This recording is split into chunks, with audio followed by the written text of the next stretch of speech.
نے اہلیان منڈول کے لیے اور ہم سب کے لیے اس خوبصورت فکری نشست کا اہتمام کیا، اور واللہ میں آپ کو یہ اپنے دل سے کہہ رہا ہوں کہ منان صاحب کی گفتگو کے بعد اور جاوید چودھری صاحب کی گفتگو کے بعد فکری طور پر کوئی زیادہ موضوع باقی نہیں بچے ہیں کہ جن پہ میں بھی اپنی لب کشائی کر سکوں۔ بہت اچھے انداز میں، آرٹیکولیٹڈ انداز میں انہوں نے ہماری قوم کو جو مسائل درپیش ہیں اور جو ان سے نکلنے کا راستہ ہے اس کی طرف نشاندہی کی ہے۔ میں یہ سمجھتا ہوں سب سے پہلے کہ ہم بنیادی طور پہ معجزوں پہ یقین رکھنے والے لوگ ہیں، تو مقبول بٹ جو ہے یہ اس کے خون کا معجزہ ہے، اس کی قربانی کا معجزہ ہے جو آج گلی گلی اور محلے محلے میں سر چڑھ کر بول رہا ہے۔ اگر میں تہاڑ جیل کے سپرڈنٹ پولیس جو اس وقت جیل کا سربراہ تھا اس کی یادداشتوں سے آپ کو یہ بتاؤں کہ وہ یہ کہتا ہے کہ اس نے مقبول بٹ جیسا باوقار اور با کردار قیدی اپنی زندگی میں، اپنی جیل کی سروس میں نہیں دیکھا، اور اس کے جانے کے بعد جو وہ منظر بیان کرتا ہے ہمارے لیے وہ بھی ایک معجزاتی منظر ہے۔ ایک ہندو اور اس جیل کا سربراہ جس جیل میں مقبول بٹ کو پھانسی پہ لٹکایا گیا، وہ یہ کہہ رہا ہے کہ مجھ سمیت جیل کے عملے کے سارے لوگوں کو یہ یقین تھا پھانسی کے بعد بھی کہ مقبول بٹ جیل میں ہی ہے اور زندہ ہے، اور ہم میں سے بہت سارے لوگوں نے اسے سفید کرتے پاجامے میں ملبوس دیکھا ہے، اور اس نے کہا میں کبھی گارڈز کے بنا اس کوٹھڑی کی طرف نہیں جا سکا ہوں باقی ماندہ سروس کے دوران، چونکہ ایک اس بات پہ یقین نہ رکھنے کے باوجود بھی مجھے یہ یقین تھا اور اعتماد تھا کہ مقبول بٹ کی روح ادھر ہی کہیں موجود ہے، اور میرے پولیس والوں کو باقاعدہ سے وہ نظر آتی ہے۔ اور آج جب جنہوں نے یہ سوچا کہ مقبول بٹ کو مار دیں گے تو کشمیر مر جائے گا اور مقبول بٹ تو مر ہی جائے گا، میں سمجھتا ہوں کہ آج مقبول بٹ کا لہو اور مقبول بٹ بذات خود جگہ جگہ کھڑے ہو کر ان کا منہ چڑھا رہا ہے اور ان کو بتا رہا ہے کہ میں تو زندہ ہوں، میں تو اس سٹیج کی شکل میں زندہ ہوں، اس پنڈال کی شکل میں زندہ ہوں، اس جھنڈے کی شکل میں زندہ ہوں، ان نہروں کی شکل میں زندہ ہوں، میں اس ریاست کے طول و عرض میں آزادی کی آواز، خواہش اور امید کی شکل میں زندہ ہوں۔ یہی آواز اور یہی خواہش جو ہے یہ مقبول بٹ ہے، یہی مقبول بٹ کی فکر ہے کہ مقبول بٹ نے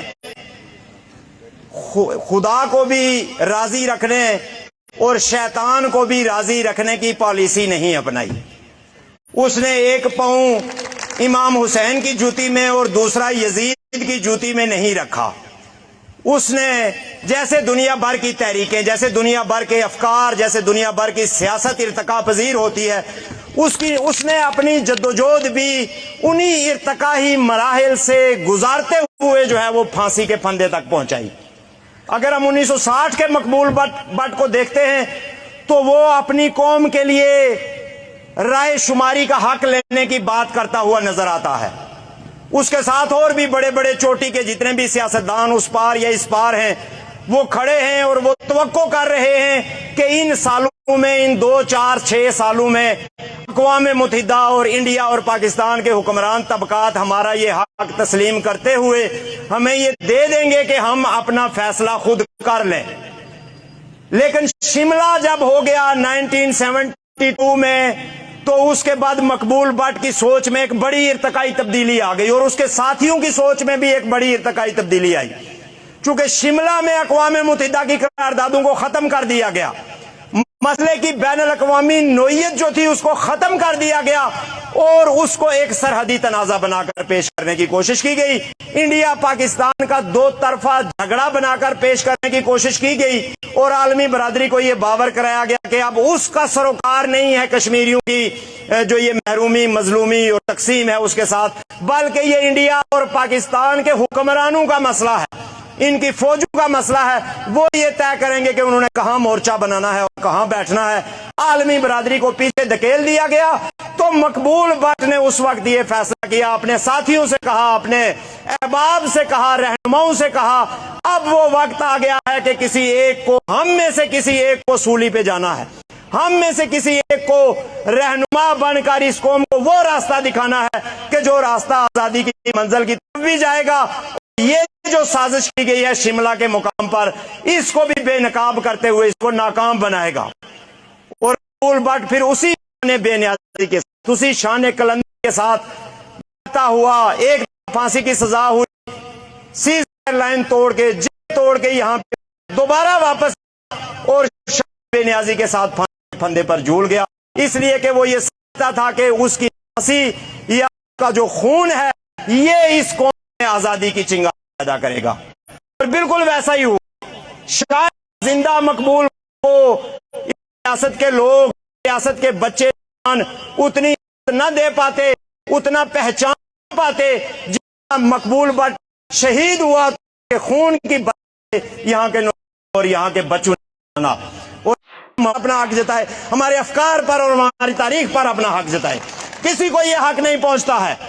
اور کشمیریوں نے، ریاست جموں کشمیر کے لوگوں نے کبھی کسی کی مخالفت نہیں کی ہے، کبھی کسی کی دشمنی میں اخلاقی قدروں کو، سیاسی، جمہوری اور قانونی قدروں کو پامال نہیں کیا ہے.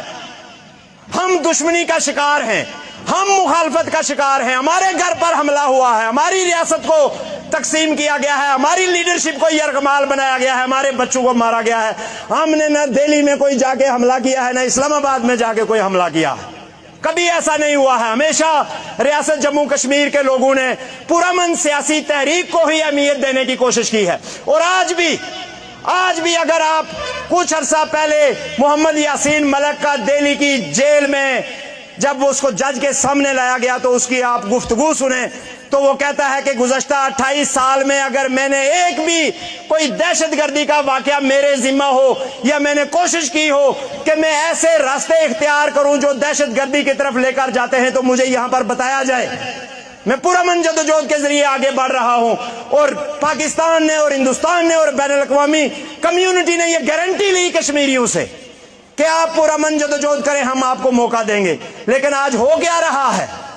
آج اس طرف زبردستی فوج کے بل پر، بیرونی ریاست سے باہر سے لائے ہوئے ملازمین کے بل پر، اداروں کے بل پر، لیفٹیننٹ گورنر کے بل پر وہاں کی سیاست کو بلڈوز کرنے کے بعد آج زمینوں پر قبضہ کیا جا رہا ہے. آج ڈیموگرافی چینج کی جا رہی ہے. آج وہاں سے جھنڈا ہٹا دیا گیا ہے، آج وہاں سے ترانہ ہٹا دیا گیا ہے، آج وہاں سے اسمبلی ہٹا دی گئی ہے. اور آج اس کو انڈین یونین کا حصہ بنانے کے لیے ہندوستان سے لشکر آ رہے ہیں، کبھی راہل گاندھی کی شکل میں، کبھی امیت شاہ کی شکل میں، اور وہاں پر انڈین جھنڈے کو لہرانے کی تقریبات جو ہے وہ منعقد کی جا رہی ہے. اور اگر آپ آنکھیں بند کر کے سچے دل سے سوچیں کہ سیز فائر لائن کے اس طرف کیا ہو رہا ہے تو آپ کو نقشہ مختلف نظر نہیں آئے گا. ابھی کل ہی کی بات ہے، ہمارا وزیر اعظم کراچی میں جا کے کہتا ہے میں 20 کنال زمین آپ کو مظفر آباد میں نوٹیفیکیشن دے رہا ہوں سندھ ہاؤس قائم کرنے کے لیے. یہی 20 کنال زمین کا نوٹیفیکیشن اگر بھارتی مقبوضہ کشمیر میں کوئی دے رہا ہوتا تو انہوں نے آسمان سر پہ اٹھایا ہوا ہوتا. یہ اسمبلی میں قراردادیں لاتے اور وہ جو ڈرامہ یہ کرتے ہیں وہاں اسمبلی کے باہر روڈ پہ لوگوں کو اکٹھا کر کے یہ وہ ڈرامہ کر رہے ہوتے انڈیا نے یہ کر دیا جی، یہ دیکھیں جی یہ ریاستی زمین کیسے جو ہے وہ دی جا رہی ہے. لیکن کوئی پوچھنے والا نہیں ہے. آج سی ٹی ڈی سی کے نام پہ، کاؤنٹر ٹیررزم ڈپارٹمنٹ کے نام پہ اور پتہ نہیں کن کن نام پہ پرسوں جو ہے وہ رانا ثناء اللہ یہاں آ کے بتا گیا ہے کہ یہ محکمے ہم نے قائم کرنے ہیں. یہ محکمے جو ہیں وہ انڈیا کے جو محکمے ہیں ان سے کس طرح مختلف ہیں، ان کی نوعیت اور انڈیا کے ان محکموں کی جن کے خلاف ہم بولتے رہتے ہیں کون سی مختلف ہے، مجھے یہ بتایا جائے. گلگت بلتستان کے اندر زمینوں پر قبضے ہو رہے ہیں، دریا سارے کے سارے جو ہیں وہ قبضے کر لیے گئے. ہمیں دونوں طرف کے لیڈروں کی بات کروں گا، میں دونوں طرف کے لیڈر، اس طرف کے بڑے بڑے لیڈر شیر کشمیر اور اس کا خاندان لوگوں کو بتاتے رہے انڈیا کے ساتھ ہمارا مستقبل روشن ہے، انڈیا کے ساتھ ہی ہم ایک بڑی تہذیب کے اندر جو ہے وہ ایکسل کر سکتے ہیں، ترقی کر سکتے ہیں، ہماری شناخت انڈیا ہے.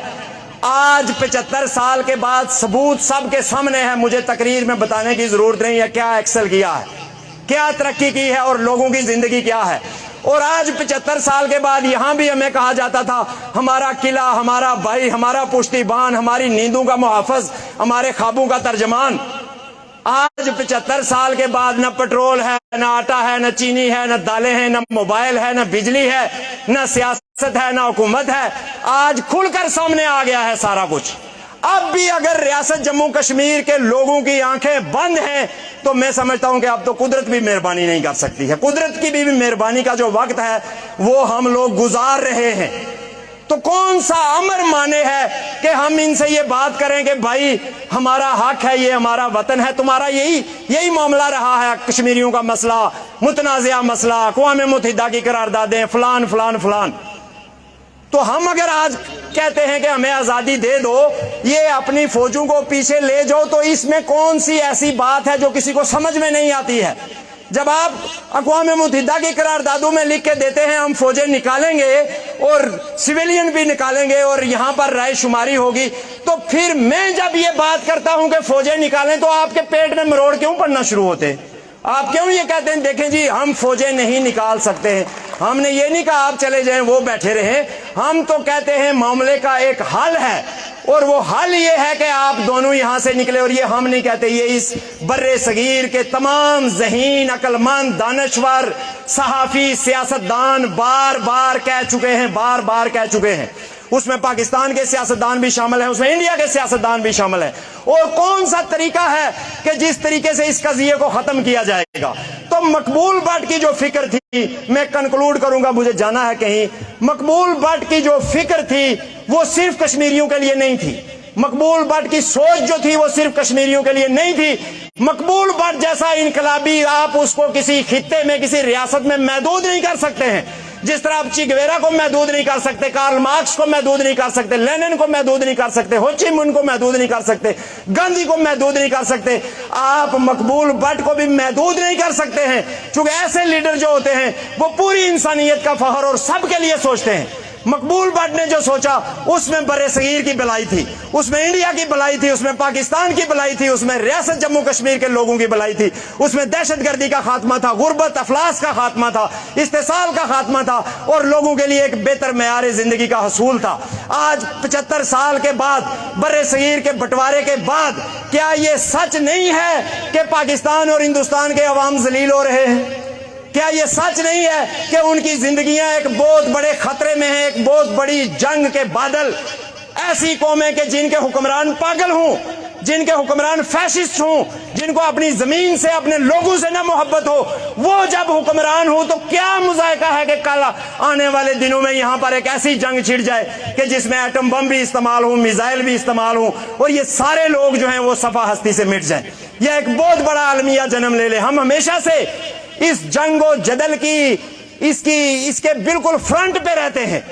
ایک چھوٹا سا واقعہ ہو جائے میں آپ کو بتاؤں، 2 دن یہاں پر لاہور میں فیض امن میلے کے دوران جاوید اختر صاحب انڈیا سے تشریف لائے، تو دوستی کی پینگیں اور نغمے اور ترانے اور ڈانس اور رقص اور تقریبات کا ایک جو ہے وہ برپا رہا، ایک معاملہ 2 دن پورے۔ پتہ چل رہا تھا کہ جیسے پورا انڈیا جو ہے وہ پاکستان میں آ گیا ہے اور یہ بڑے خوش ہیں۔ لیکن جس دن وہ واپس جا رہا تھا اس نے ایک انٹرویو میں یہ کہہ دیا کہ ممبئی حملوں کے جو ملزم ہیں وہ یہاں پہ آزاد پھر رہے ہیں، اگر ان کو پکڑا نہیں جائے گا تو دوستی نہیں ہوگی۔ پورے پاکستان کی ٹون ہی بدل گئی، میڈیا کی بھی، منتظمین کی بھی، ان آرٹس کونسل والوں کی بھی، سب کی۔ انہوں نے کہا جی یہ دیکھیں جی یہ کیا بات کر گئے ہیں، اور سارا مطلب یہ جو معاملہ ہے، یہ جو آپ کو ایک عارضی سا امن نظر آتا ہے، یہ کسی بڑے حادثے سے پہلے کی خاموشی ہے۔ ایک گولی چلنے کی دیر ہے، ایک گولی چلنے کی دیر، اور یہ سارا کچھ گراؤنڈ زیرو پہ چلا جاتا ہے۔ تو ہم اس مسئلے کی پرنسپل پارٹی ہونے کی حیثیت سے ریاست جموں کشمیر کے لوگوں کا وہ فرض بنتا ہے، جس طرح چودھری صاحب نے بھی کہا اور ایک دوستوں نے کہا کہ یہ قراردادیں کسی مسئلے کا حل نہیں ہیں۔ جو بھی آدمی آپ سے یہ کہتا ہے کہ اقوام متحدہ کی قراردادوں کے مطابق ہمیں حق خود ارادی دیا جائے، وہ آپ سے جھوٹ بول رہا ہے، وہ آپ سے فراڈ کرنے کی کوشش کر رہا ہے، اس لیے کہ 50 سال سے سلامتی کونسل نے اس کو ایجنڈے پہ نہیں لایا ہے۔ وہ قراردادیں قابل عمل ہی نہیں ہیں، کسی صورت میں قابل عمل نہیں ہے. اور دوسرا یہ ہے کہ وہ کہتی ہیں کہ انڈیا اور پاکستان میں سے کسی ایک کے ساتھ چلے جائیں. تو یہ کشمیریوں کے لیے کیسے کسی ایک کے ساتھ چلے جائیں؟ تو یہ کشمیریوں کے لیے کیسے قابل قبول ہو سکتا ہے؟ تو ایک ہی بات کرنی ہے، ایک ہی مطالبہ کرنا ہے. وہ مطالبہ یہ ہے کہ ہمیں آزاد کرو. یہ اسلام آباد سے دشمنی کا مطالبہ نہیں ہے، یہ دہلی سے دشمنی کا مطالبہ نہیں ہے، یہ اپنے سے محبت کا مطالبہ ہے، اپنی نسلوں سے محبت کا مطالبہ ہے، ان کے بقا کا مطالبہ ہے. ہمیں آزاد کرو. 75 سال سے بکھرے ہوئے یہ جو لوگ بیٹھے ہوئے ہیں اس پنڈال میں، ان میں 99% لوگ ایسے ہیں جن کی فیملیاں اس پار ہیں. 75 سال سے ہم اپنے گھروں کو نہیں جا سکتے ہیں، ہم اپنے جنازوں میں شریک نہیں ہو سکتے، شادی میں شریک نہیں ہو سکتے ہیں. اس سے بڑا المیہ کیا ہوگا؟ اس سے بڑی زیادتی ہمارے ساتھ کیا ہوگی کہ آج ہمیں لوگ آ کے جو ہے وہ باہر سے سمجھائیں کہ آپ نے کیا کرنا ہے. آزادی مانگو گے تو دنیا آپ کے ساتھ کھڑی ہوگی. انڈیا پاکستان مانگو گے تو کسی سے کوئی غرض نہیں ہے اس بات سے کہ آپ انڈیا میں چلے جائیں یا پاکستان میں چلے جائیں. پورے عالم اسلام کو کوئی غرض نہیں ہے آپ پاکستان کا حصہ بن جائیں. پوری یورپین دنیا کو کوئی غرض نہیں ہے آپ انڈیا کا حصہ بن جائیں. کسی کو دلچسپی نہیں ہے. آزادی کا مطالبہ کریں. مقبول بٹ کی فکر کو جتنا پاک اور صاف ہو سکے اتنا کرنے کی کوشش کریں. ہم نے اس دفعہ دیکھا 11 فروری کے اوپر سرکاری طور پہ لوگ مطالبے کرتے ہیں چھٹی کی جائے، یہ کیا جائے، وہ کیا جائے. دہشت گرد تنظیموں کے ذریعے اور اپنے مخصوص جو لوگ یہاں پہ کام کر رہے ہیں مخبر، ان کے ذریعے جو ہے وہ آپ 20 بندوں کے جلوس یہاں پہ مقبول بٹ کی تصویر لگا کے نکالتے ہیں. یہ مقبول بٹ کے امیج کو خراب کرنے کی کوشش ہے. مقبول بٹ کا امیج ایسے قائم ہوگا جیسے آج منڈول والوں نے، انجمن تاجرہ نے یہاں قائم کیا ہے، یہاں کی سول سوسائٹی نے قائم کیا ہے. اس کی فکر کو لے کر اگر آگے بڑھنا چاہتے ہیں، اس کو ٹریبیوٹ پیش کرنا چاہتے ہیں، تو ہمیں ہر صورت میں وہ بات کرنی ہوگی جو مقبول بٹ نے کی ہے. پیاسی خشک دھرتی سے کیا وعدہ نبھانا ہے، سمندر سے کوئی بادل اب ہم کو کھینچ لانا ہے. فقط پہرا نہیں دینا ہمیں تاریک گلیوں میں، ہمیں سوئے ہوئے لوگوں کی قسمت کو جگانا ہے. ہمارے جنگجو جذبے کبھی ٹھنڈے نہیں پڑتے کہ ہم نے فاختاؤں کو قابو سے لڑانا ہے. بہت بہت شکریہ جناب.